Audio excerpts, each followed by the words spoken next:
This is the Side Hustle Show with Nick Loper, episode 38, Flipping Websites. Welcome to the Side Hustle Show, where aspiring part-time entrepreneurs learn how to turn their side hustle dreams into reality. Because your 9 to 5 may make you a living, but your 5 to 9 makes you alive. And now, your host, Nick Loper.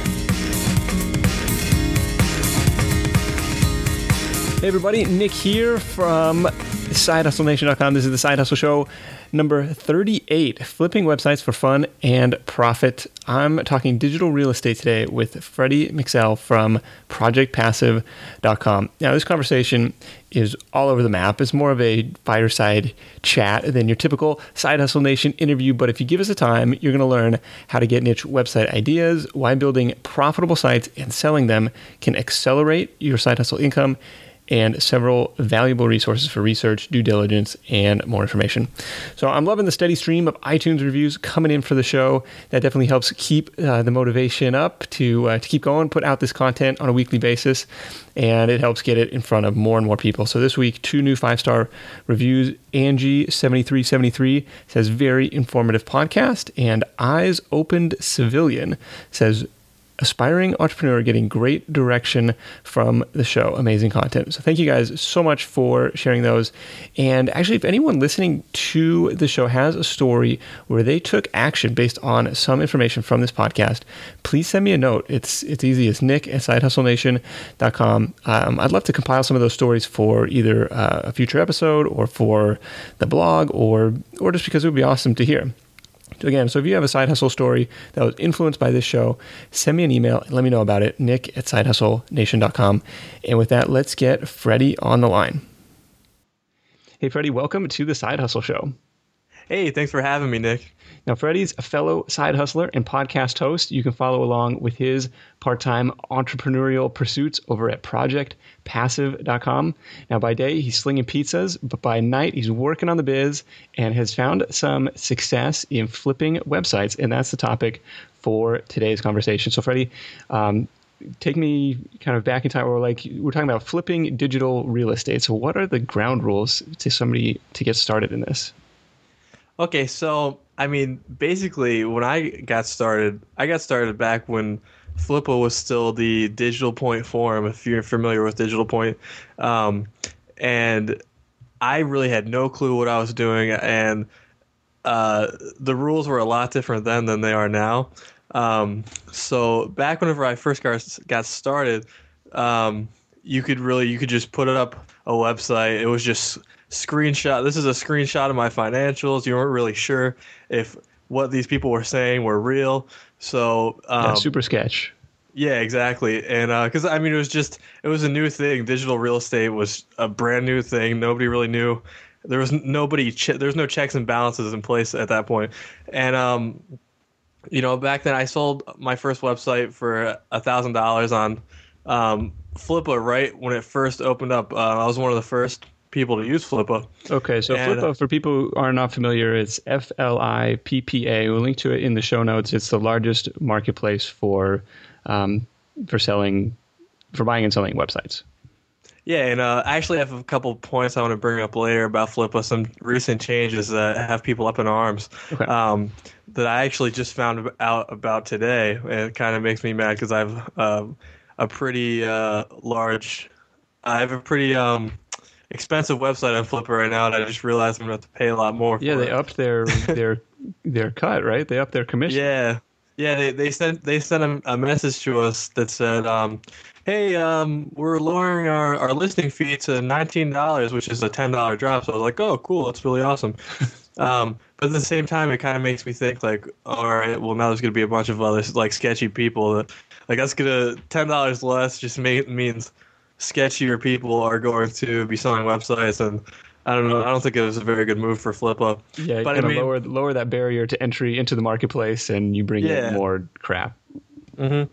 Yeah. So, but they don't mention that they upped their success fee to 10%, which is I go through a lot of brokers, and brokers will only charge you 15% usually to sell your website. So they're pretty much almost charging the same amount as a broker, and you still have to, do everything involved in it. If you want, you have to pay extra if you want to be on the front page. Like, they don't really do any work for you. They just provide the platform. So, I mean, I'm kind of now I'm paying if I'm paying a broker to list something on Flippa, I'm paying 25% of the sale right off the top just to Oh, wow.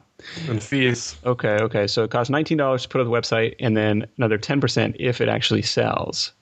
Yeah.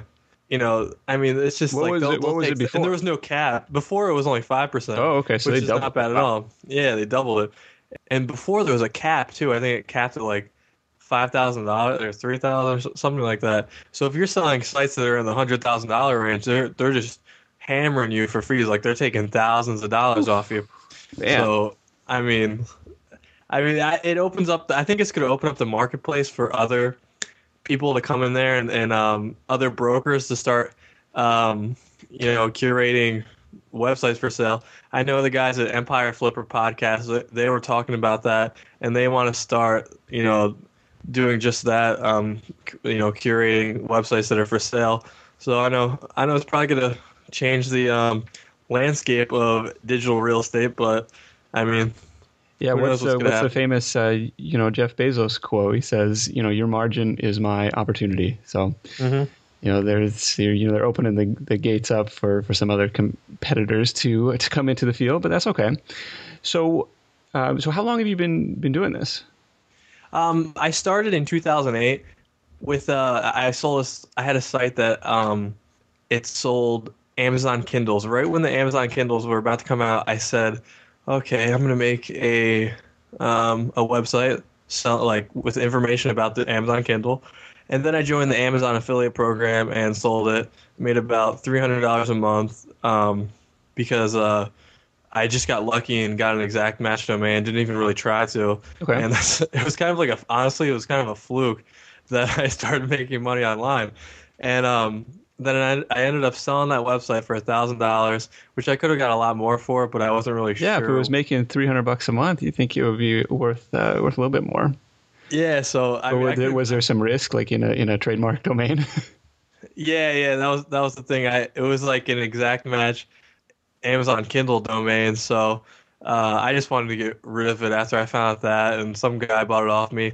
And at a month, I don't think he ever even used it. I think a month after he bought it from me, it wasn't even online anymore, so I don't know whatever happened to that. But that was how I got started, and then I got back into it by creating. I just got back into it the past couple of years, creating some niche sites that I've sold off. I actually got back into it, creating a niche site selling Amazon Kindle again. Oh, okay. Go with what's tried and true. Okay. Yeah, exactly. And all the way back up to today, I'm actually launching my first drop shipping site that I'm selling DJ equipment off of here in the next 14 days, and then hopefully in the next year or two, I'll be able to sell this site.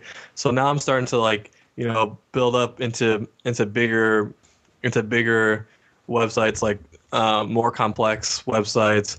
And I got the marketing process down a little bit better, social media marketing, and I don't know. I just trucking away, trying to get it done, make some money. So is your main deal building sites from scratch on your own, and then monetizing them, and then turning around to sell them to get that quick influx of cash, rather than sitting on them and collecting the income month after month? Yeah. My thing is, I would rather just create these sites that start making money and just get a year's worth of profit off of it real quick, and then basically I'm just making these sites that I know I can make money with. They're making like $100-$200 a month, and I want to get the all that money up front, so I sell the website. Because in the long run, if I create a website that's about, say I find a gap and I could rank for a keyword involving knitting or something, I have no real interest in knitting. So I just want to sell this website. I'm just, I'll sometimes outsource. If it's that boring to me, I'll outsource the content, because I can't even I've tried to create content for niche sites that I had no interest in. And it is worst thing you could ever try to do, because one, it's going to be boring to the people who actually are interested in it, and maybe even offensive if you're that, like, if they can tell you're that, like, I mean, they're just not going to enjoy your content. So if you're that bored with whatever niche site you're creating, I would definitely suggest outsourcing the work. Yeah, let's back it up a little bit to start with. So what criteria do you look for before getting into a niche? Like if you're like, okay, my next project is going to be this DJ equipment site, for example. How did you decide to get in? Like, were you doing some keyword research, or like what made that an attractive niche to get started with? Okay, so basically the way that I do it is I have I have my iPhone, and I have like a little note that I have in there for all ideas that I come up with that I want to research. So I'll be going through the day, and I'll see, like, the reason why I thought about this was I ran into this guy that was a DJ and started talking to him. So I wrote down on my little notepad, research DJ equipment, whatever. Okay.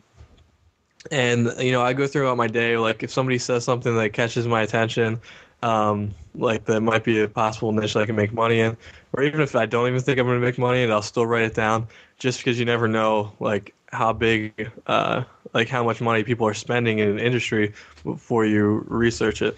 So that's how I come up with the ideas. It's really just random. It depends on who I run into during the day and who I talk to. Okay. And it all just depends on how open you are to talking to complete strangers, which I'm really open with doing. So it works out. It works out. Well, I'm a little more introverted, but I do like the idea of just keeping, and, you know, some people, you know, advocate, you know, having a pad and pen, but I just use the little notes app on my phone, and it's, you know, pages and pages and pages of stuff. And every now and again, I'll go through there and be like, oh yeah, I was going to, you know, and then do the research on that and stuff. So I like that idea. Yeah. And then basically after that is just a matter of plugging it into, I use Market Samurai for keyword research. And there's like there's criteria that make a keyword profitable, you know. I mean, basically, a lot of people make the mistake of they just use like the Google AdWords keyword planner tool, and they'll see like that a keyword has, you know, they'll see high on the competition, and they'll think, oh well, I'm not going to rank for that, because they don't realize that high just means there's a high amount of people bidding on that keyword for AdWords and advertising. That doesn't mean there's relatively a lot of competition every single time. So high competition in the Google keyword planner is strictly for AdWords. It doesn't mean you still might be able to rank for it organically, and that might actually be a good sign, right? If all these companies are spending money to get in front of those searchers. Yes, exactly. Like, I mean, if people, that is always a good sign. I love to see high competition, because that means there's money being spent in the industry, which means there's in turn money being made in the industry. No, that's good. I had the totally opposite. Every time I see high, I'm like, it's not going to work. Let's get exactly. A lot of people do. And the thing is, like, you want a keyword that has high competition, because that means money is flowing through that industry. And a lot of, like, I know, especially for this dropshipping website that I'm making right now, I'm focusing right now on getting on product feeds. It's like, you know how in Google you'll see, like, say you type in like a certain product, like a little carousel of products will show up on the top of the search results now. Yeah, they're product listing ads. Yeah, exactly. So I'm using this website called singlefeed.com, and it puts your products in a feed for Google, for eBay, like all different types of product feeds. Okay. And like, that's how I'm advertising my product. And I'm not really focusing on SEO at this point for this website. I just want to see how that goes. So say like you're trying to rank for like this certain piece of equipment, and you see that it says high competition. Those people that are bidding on that might have never even tried to optimize their page for SEO. So there might not be, it might not be hard to rank.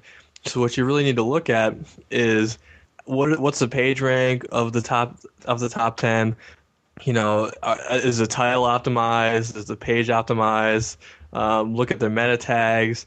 If the pages aren't optimized for the keyword, then that's a good sign that you can get in there. depending on if there's what the page rank is. Yeah, and that's one thing. Yeah, that's one thing that Spencer from Niche Pursuits said. Like during his competition research, would look at the top 10 results and be like, do they have that exact keyword in their title tag? If they don't, that's a sign of weakness. That's a sign of opportunity for that keyword. I didn't even realize. I've talked to him a lot online, just because of being in flipping websites or whatever. Yeah. And I saw he was sitting right in front of me at New Media Expo, and I didn't even realize that he turned around to me, and I was like, "Oh, yeah. What's up?" Yeah, that's awesome. There was like it was like a gathering of all the famous online faces. It was fun. Yeah, no, really. It was everyone who was famous. It's like all like the A-list online celebrities. Yeah, which like nowhere else in the world would they be recognized at all. That's a kind of celebrity to be, I think.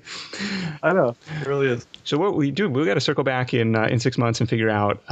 We'll talk about this drop shipping business. That sounds fascinating to me too. But let's kind of circle back to if somebody doesn't want to go through the work of doing the research and building the site from scratch themselves. So we mentioned Flippa. Like, are you looking? Do you ever buy? So you bought a couple sites on there, but do you buy anything lately? I have not. I haven't bought anything lately. I have been I've been bidding on websites lately. I haven't won anything recently because I haven't really. I don't know. I've just been doing it here and there. Like I see something as I'm listing something. I'll be on the site and I'll see something that I like, and I'll place a bid, but then I never follow through, or it just gets out of hand and it turns into like an $8,000 thing, and I'm not going to bid on that. Yeah, is there opportunity at the lower end of the market? Like for me, this sounds like an interesting experiment. Like I could come up with a case study for the site, but it's like my comfort level of buying a site. It seems like is there opportunity like in the low 1,000 to 5,000 range? Yeah, there's a lot of opportunity, and like that's now from my point of view, this is what I'm doing.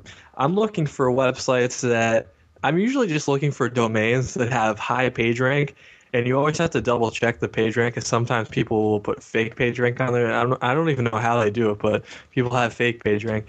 But I look for websites that have page rank around like 3 or 4.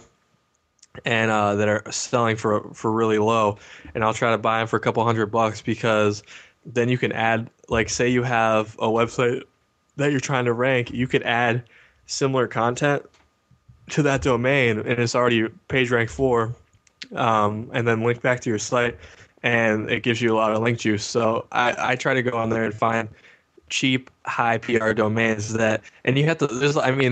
If you go to quicksprout.com, Neil Patel's site, and look in his university, there's a video on this, on how to buy high PR sites, and there's like a whole list of criteria that you need to go through, because people could, like, somebody else could have bought that domain before and spammed the crap out of it, and it's not really worth anything anymore. Okay. So you have to check. It's usually good to only buy domains like this if they've only had 1 or 2 owners. And just do your due diligence. Make sure it wasn't used as a spam site before, and that'll give good link juice too. Okay, so this is more of an SEO play rather than, hey, I'm going to buy this and monetize this. Yeah, but I mean, coming from people who buy my sites, I think a lot of them are just looking to add something to their passive income portfolio. Exactly. And a big thing that those people look for is a site that isn't going to require a lot of work. So say like it's a site that does require some work, there's like a process involved to making the sale. You need to figure out a way to outsource that and figure that cost into the monthly expenses, and make sure that you're still making a profit, because that will make it more appealing to people who are coming through. They just want a site that's going to make money on autopilot, per se. So you need to have employees that are already in place, virtual assistants or whatever, that are taking care of the day-to-day tasks of your website, and make sure that it doesn't cost more than what you're actually making per month. Okay. So if you've got a site and it's bringing in $1,000 a month, which that would be an awesome side hustle, right? And you've got to pay maybe some writer a couple $100 a month to create articles for you. Maybe that's like way out of line.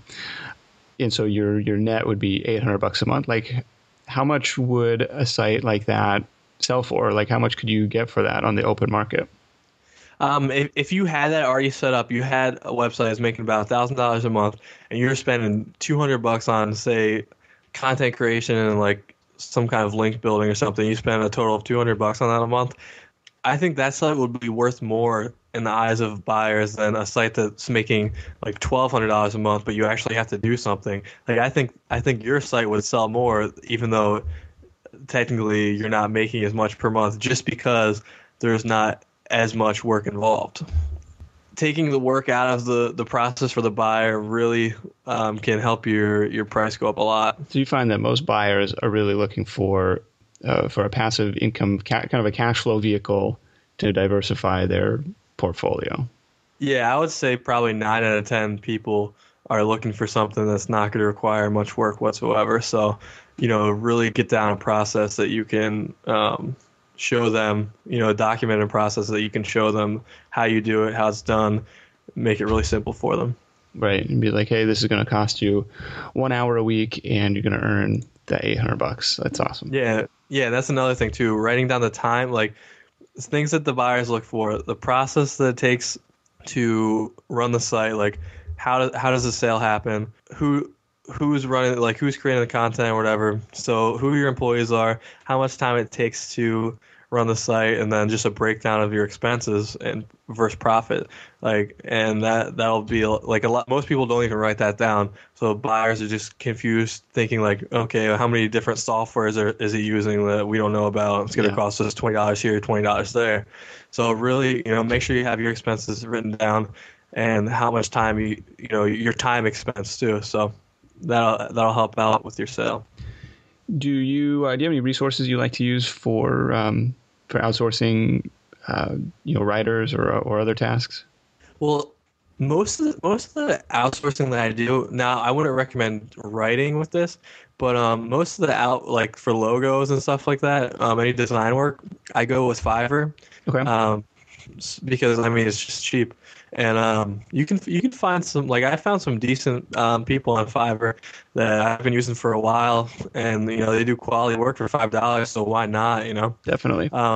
But for content, I usually use one of two. I use either freelancer.com or I use elance.com, and those people, you can find somebody who will write. On Freelancer especially, you can find someone who will write like 35 articles for, 400-word articles for like $100. Like people will write the content for you for real cheap on Freelancer. On Elance, though, it'll cost you a little bit more, but you'll have a lot better quality, I think. Okay. So it just depends on how much money. If you're willing to spend a little bit of extra money, it's worth it with Elance. Yeah, so $3 an article roughly on Freelancer when you buy it in a package deal like that.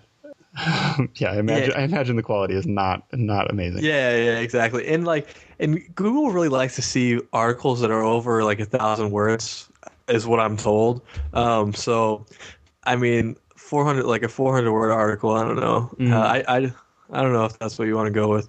You'd have to combine a couple articles together, I guess. Okay. But I would if you have a little bit extra money, and I'm not talking like hundreds of dollars, you could do, and you don't have to put out tons of content a month. Like you could put out 3 really good articles as opposed to like 10 really crappy ones, and you'll do a lot better. And you could get a really good article, 1,000-word article for $25, $30. So there's like $100 right there, and you have really high quality content for your site. Gotcha. So if I'm looking to buy a site for passive income, do I go to Flippa? It seems like it's like the it's like any other marketplace. Like once it hits like real estate, like once it hits the MLS, now everybody can see it, and kind of these marketplace efficiencies take effect. Like, do you ever go like off the grid and like try and find sites that aren't listed anywhere, and people maybe aren't even aware that they're for sale, or the people who like never considered selling them before, or something like that? Yeah, actually, that's a good point, because I really I could tell you probably 50% of the time, I don't even buy websites on Flippa. Like, it's good to look at. It kind of catches me when I'm there. Like, I'll start looking at sites just because I'm on the website. But a great place to find websites for that are really cheap are I found them on eBay before. I'm not sure if they actually allow you to sell them on eBay anymore, but I used to find really good websites for sale on eBay for really cheap because nobody was going there looking. Another place you can look is Warrior Forum. There's websites on there for real cheap. But the thing with those sounds like sites, damaged goods.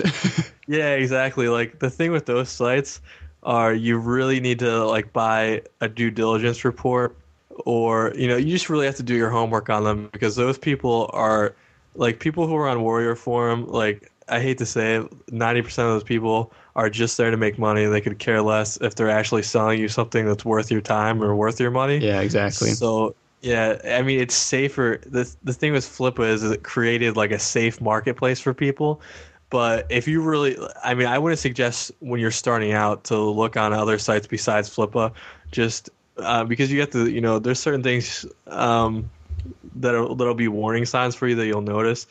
Screenshots, but no videos of the income reports, and and some people they'll have like 10 websites all make one sale per month, but they'll make the price of the product the same. So it'll look like they're making like all this money, and those are the type of people that post other places than Flippa, And I mean, there's still scammers on Flippa, don't get me wrong, but it's just few and far between. It's a lot easier to do homework on a Flippa seller just because they make you put down your Google Analytics and it's verified. So, and you can verify AdSense income as well. So, gotcha. I mean, it's just a lot. So you mentioned buying a due diligence report. Where would somebody go if they wanted to invest in that? Like if they're looking at a higher dollar sale and just want to be safe. Honestly, I can't even remember the name of the site. I'll bring it up real quick for you. I'll just mention it in a second. It starts with a C. I can't even remember. I have it saved in my bookmarks. But it's definitely worth it. I mean, if you're gonna make if you have a couple $1,000s that you're investing into a site, spend the money on a due diligence report, and you can buy them from more than one place. And Flippa actually offers one there that you can buy off the site. So okay, and so these are so the due diligence report is looking at stuff like the backlink profile to make sure there's not a ton of spammy links pointing at the site. What else are they looking for? They'll just and another thing too is due diligence reports are good for people that are selling websites because it'll show you what's wrong with your website and it'll give you a score. It'll give you a score. Yeah, it'll give you a score so that like, okay, I have like these spammy links, or like sometimes people, if you start ranking for a keyword, people will do negative SEO on you, and they'll start like putting your backlinks on really spammy sites, and they'll just try to make you go down in the rankings. So if you see that, you can try to correct that and get those links taken off the sites. And it'll tell you if you have any, like if you've been penalized by Penguin or Panda, like any of the updates.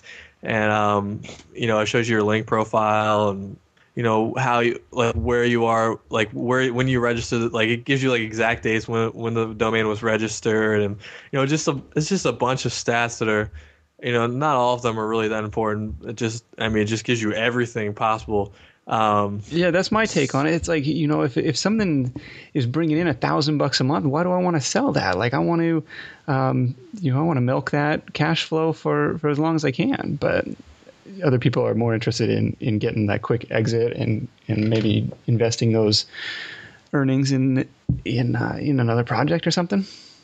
Yeah, exactly. Like the people who are legitimately making $1,000 a month on their sites and they're selling them, they're just looking for the bigger picture. Like they have something bigger in mind that they necessarily don't have the funding for at this point. They can't get the funding, so they're just trying to sell a bunch of websites that aren't making as much money so that they can fund a bigger project. When Chris Guthrie was on the show, he mentioned the sites are priced based on like a multiple of your monthly earnings. He says probably between 12 months on the low end and maybe even as high as 36 months for like a super established site. Is that kind of consistent with what you're seeing?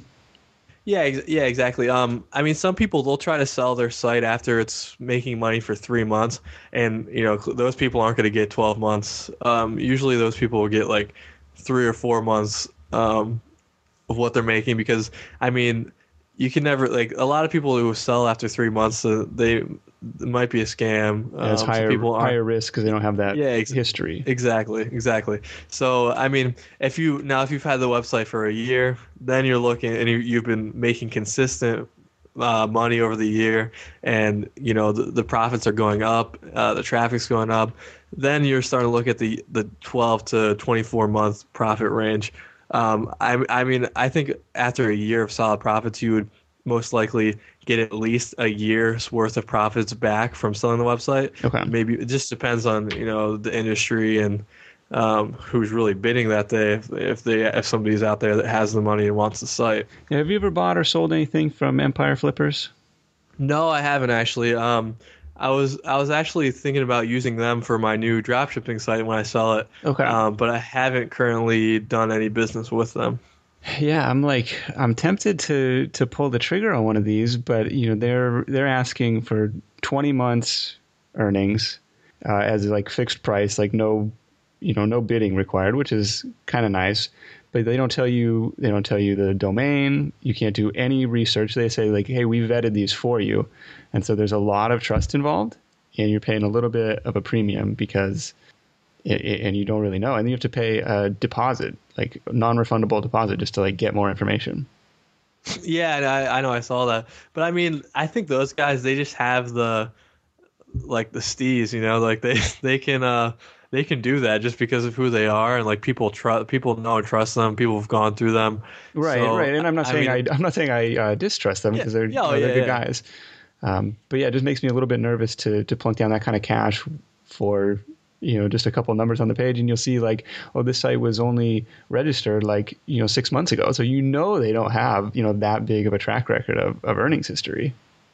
Yeah, and I mean, I don't know. I think have you tried contacting them and asking them for more information without putting money down? Or I haven't done any of that. I don't know. Maybe how much are they asking down? I'm not really sure. I haven't looked. I think it's like a 5% deposit. Oh, really? Just yeah. I mean, I'm sure with that type of money being spent, like they have to give you some kind of something before they sell the website. I mean, sign like a non-disclosure agreement or something, and then they show you what it is. Yeah. I can't see why they wouldn't do that, but who knows? Yeah, that makes me a little bit nervous, but that's good to know. Yeah. I mean, if you have $20,000 laying around and you don't really need it, you don't really care about it, yeah, there you go. Maybe you want to do that, but yeah, it's like it's play money, and that's what it is. Like you could set aside a little bit of play money, right, to buy sites and say this is going to be my passive income portfolio because on paper the ROI is incredible. Like even if you buy at 24 months earnings, that's a 50% ROI every year. Where are you going to find that in the stock market or mutual fund or something like that's insane? Yeah. So I can see the value of it. I can see kind of like allocating a little bit of the portfolio to try and do this stuff.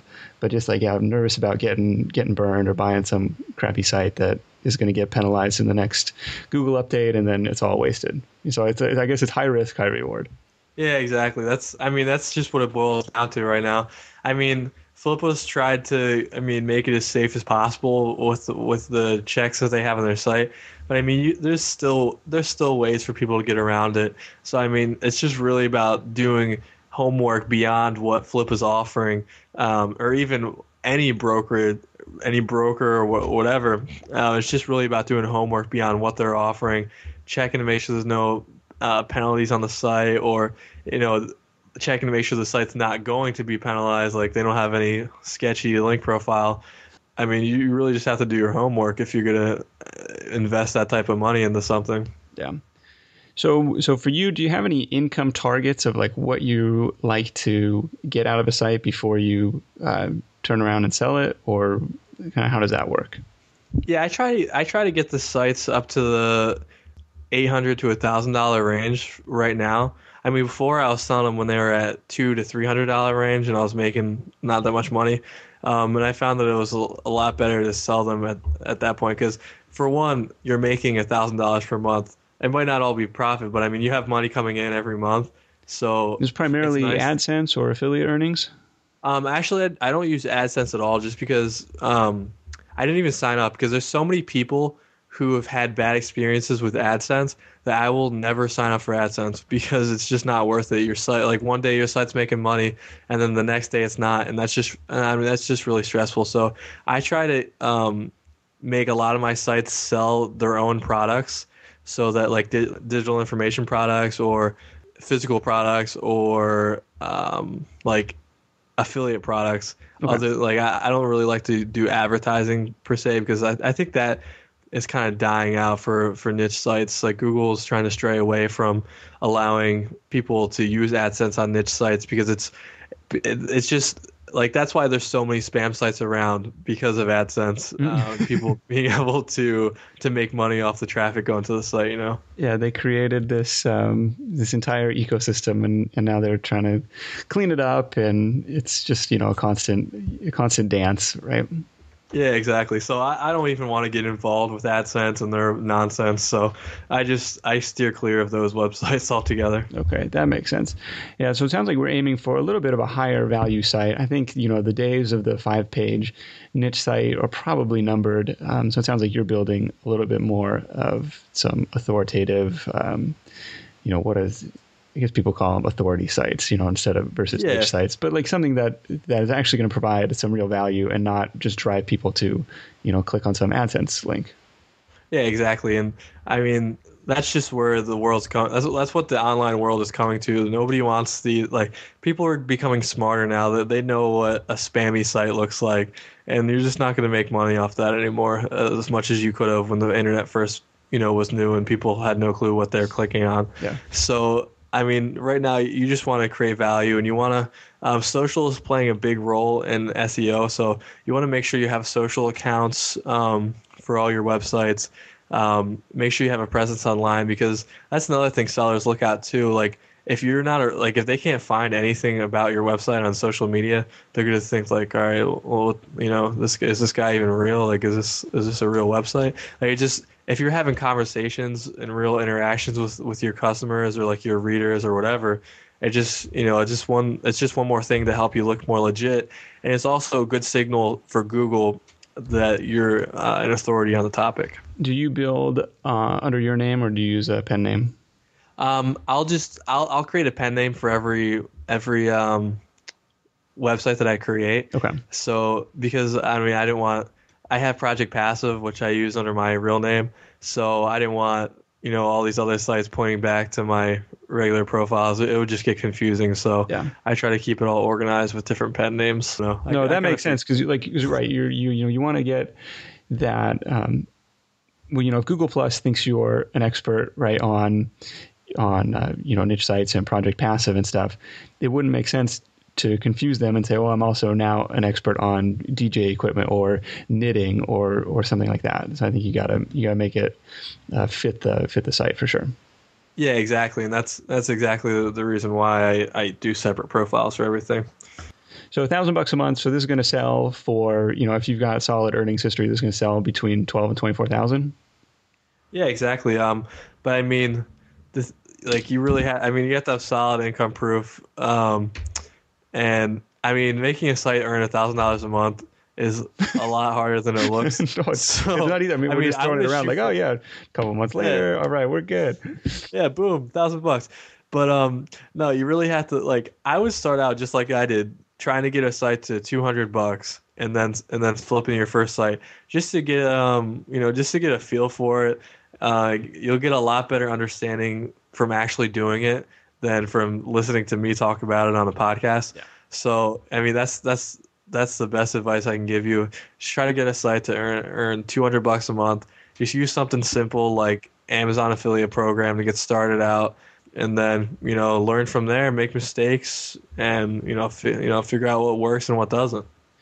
Definitely. Any I guess we should wrap things up. We're running a little bit long, but we should wrap up, Freddie, with your number one tip for Side Hustle Nation.